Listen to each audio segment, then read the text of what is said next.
Joining us now to further explore how students can actually navigate this challenging period and set themselves up for success is clinical psychologist Dr. Keitumetse Mashego. Doctor, always great having you with us. A very good afternoon to you. So this is obviously quite a stressful period for matriculants. We all know that studying for the final exams can actually take its toll. Let's explore some of the most common tricks and tips for students to maintain a healthy mentality during this time. I was very interested in what the Minister of Basic Education, Kwahube, said there, saying that they are now going to be providing socio-emotional support for learners at schools.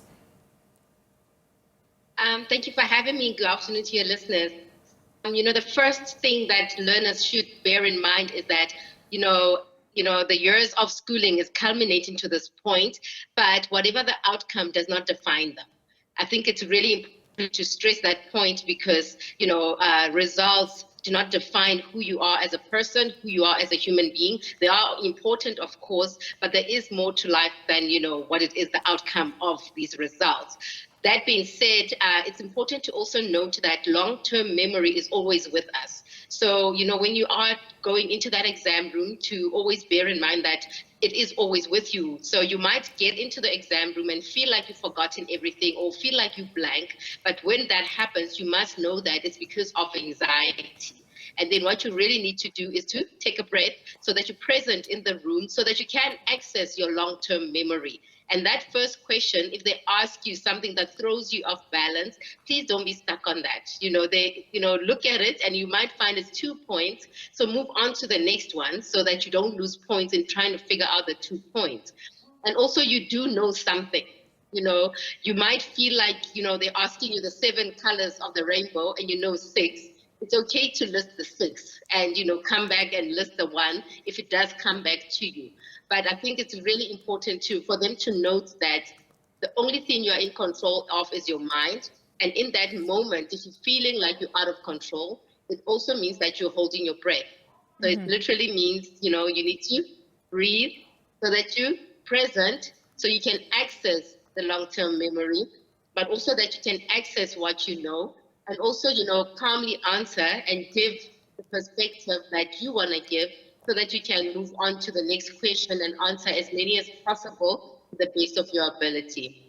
I think the rush when you get in there and the nerves, doctor, everybody forgets these things. That's why they go blank and they don't take that breather, that very important breather, to just think about all the information that you should have studied for, in essence. So the other variant in this matter, doctor, is of course the reality that there are some students that unfortunately do suffer diagnosed or even undiagnosed mental issues at schools, and they are especially more vulnerable to the pressures that actually comes with exams. So how do parents, teachers, and even students themselves then prepare for this time?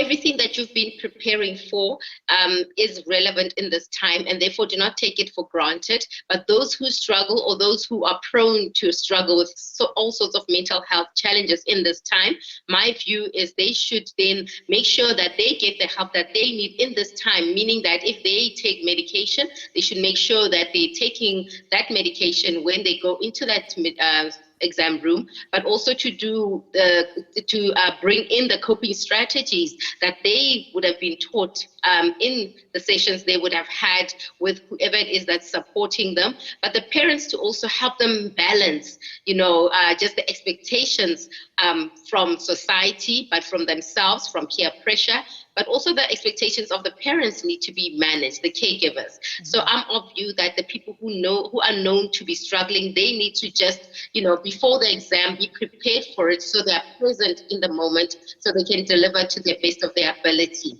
And that relationship between a parent who has a child, doctor, that actually suffers from mental health issues and the educator or the teacher at school, how important is it for them to forge that relationship so that they can share notes on how to better accommodate the child when they're at school?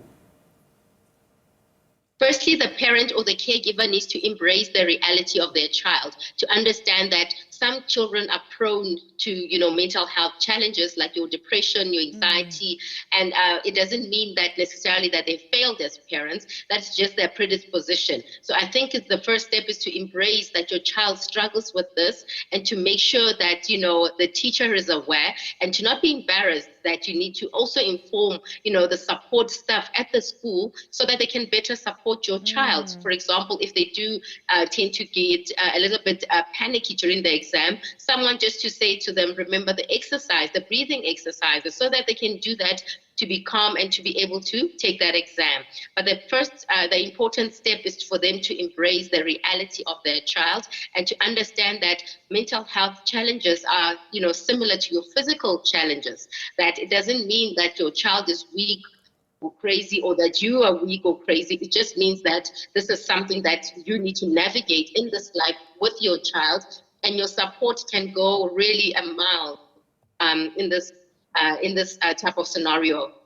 Doctor, thank you so much for your input as always this afternoon. Dr. Keitumetse Mashego, the clinical psychologist, on matriculants' mental preparedness ahead of their final exams that begin tomorrow.